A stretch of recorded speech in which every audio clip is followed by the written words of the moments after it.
السلام علیکم ورحمۃ اللہ۔ بھائی صاحب کا سوال یہ ہے کہ دبئی سے آتے وقت سونا لانے کیا مرد سونا پہن کر لا سکتے ہیں؟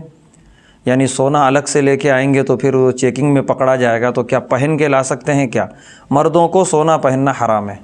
اور آپ جو وجہ بتا رہے ہیں لانے کے لیے باہر ملک سے اپنے ملک میں سونا پہننا، شریعت میں اس کی اجازت نہیں مل سکتی، کوئی گنجائش نہیں ہے۔ حرام ہے تو حرام ہے، کوئی دوسرا طریقہ اختیار کریں، لانے کا اجازت نہیں ہے۔ اس کے بعد یہ ہے کہ امام کے پیچھے سورہ فاتحہ پڑھے بنا نماز نہیں ہوتی کیا؟ دیکھو، اکیلے کوئی شخص نماز پڑھ رہا ہے تو بے شک سورہ فاتحہ پڑھے بغیر اس کی نماز نہیں ہوگی۔ امام کے پیچھے اگر پڑھ رہے ہیں اور امام نماز پڑھا رہے ہیں، جہری قرات کر رہے ہیں، تو احناف کا کہنا یہ ہے کہ حدیث ہے، اللہ کے نبی صلی اللہ علیہ وسلم نے فرمایا قراءۃ الامام قراءۃ الماموم، امام کی قرات ہی مقتدی کی قرات ہے۔ اور ایک حدیث ہے، اللہ کے نبی صلی اللہ علیہ وسلم نے پیچھے لوگوں سے آواز سنی قرات کی تو نماز کے بعد آپ نے ناراضگی کا اظہار کیا اور فرمایا جب امام قرات کرے تو خاموشی سے سنو۔ اس لیے امام اگر قرات کر رہا ہے تو امام کی قرات ہی کافی ہے، پیچھے خاموشی سے سننا ہے۔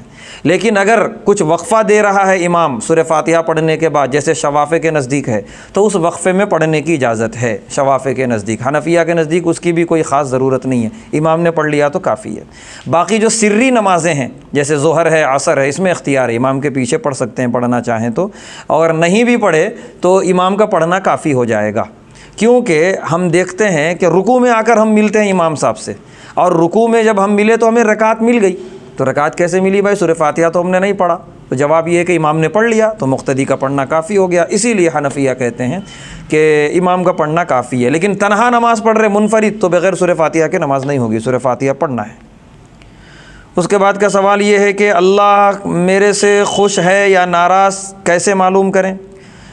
جواب یہ ہے، فقہا نے یہ لکھا ہے کہ اگر نیکیوں کی توفیق مل رہی ہے تو اس کا مطلب اللہ راضی ہیں، کیونکہ اللہ جس سے راضی ہوتے ہیں اسے ہی نیکیوں کی توفیق دیتے ہیں۔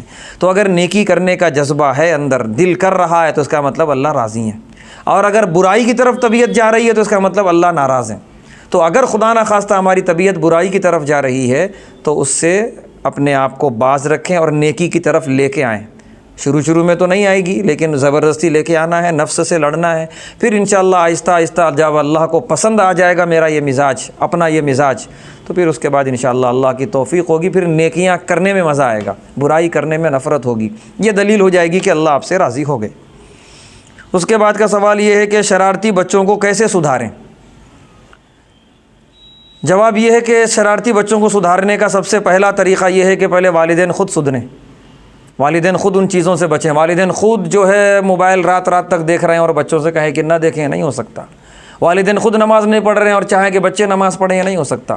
خود جو ہے والدین پہلے اپنے آپ کو اس سانچے میں ڈھالیں جس میں ڈھلتا ہوا اپنی اولاد کو دیکھنا چاہتے ہیں، پھر اس کے بعد ان کی حوصلہ افزائی کریں۔ ہر بات میں کوسنا، ہر بات پہ مارنا اور ہر بات پہ جو ہے ان کو نیچا دکھانا، یہ غلط بات ہے، اس سے حوصلہ شکنی ہوتی ہے، دل ٹوٹ جاتا ہے اولاد کا۔ تو لہذا ان کو حوصلہ دیں، تھوڑا سا بھی اچھا کام کریں حوصلہ دیں، اور برائیوں سے روکنے کی کوشش کریں، آہستہ آہستہ ان کو لے کر آئیں۔ اسی طریقے سے تیسرا سب سے اہم کام یہ ہے کہ ان کو انتہائی حلال رزق کھلائیں۔ جتنا حلال رزق کھلائیں گے اتنا جو ہے ان کے اندر سدھار آئے گا۔ حرام مشکوک قسم کا رزق کھلائیں گے تو بچے خود بخود بگاڑ کی طرف جاتے ہیں۔ تو آنے والی نسلوں کو حلال لقمہ کھلائیں، حرام لقمے سے بچائیں۔ اور اس کے بعد گھر کے اندر جو ہے اور گھر کے باہر کا جو ماحول ہے دوستوں کا، اس پہ نظر رکھیں کہ یہ اچھے ماحول میں رہیں۔ ضدی بچوں کے ساتھ یا برے عادتوں والے بچوں کے ساتھ وہ بیٹھیں اٹھیں نہ، اس پر نظر رکھیں۔ یہ ساری چیزوں پہ آپ نظر رکھیں، انشاءاللہ جو ہے بچے آہستہ آہستہ نیکی کی طرف آ جائیں گے۔ پھر اس کے بعد کا سوال یہ ہے، جنازے کو کندھا دینا بھی ثواب ہے کیا؟ جواب یہ ہے کہ جی ہاں، جنازے کو کندھا دینا بھی ثواب ہے، بالکل ہر عمل پر ثواب ہے۔ اس کے بعد یہ ہے کہ قربانی کے ایک بکرے میں کتنے لوگ شریک ہو سکتے ہیں؟ جواب یہ ہے کہ قربانی کے ایک بکرے میں ایک ہی آدمی شریک ہو سکتا ہے، بس۔ بڑے جانور میں 7 لوگ حدیث میں ہے، اور چھوٹے جانور میں صرف ایک ہی آدمی شریک ہو سکتا ہے۔ جزاک اللہ خیر۔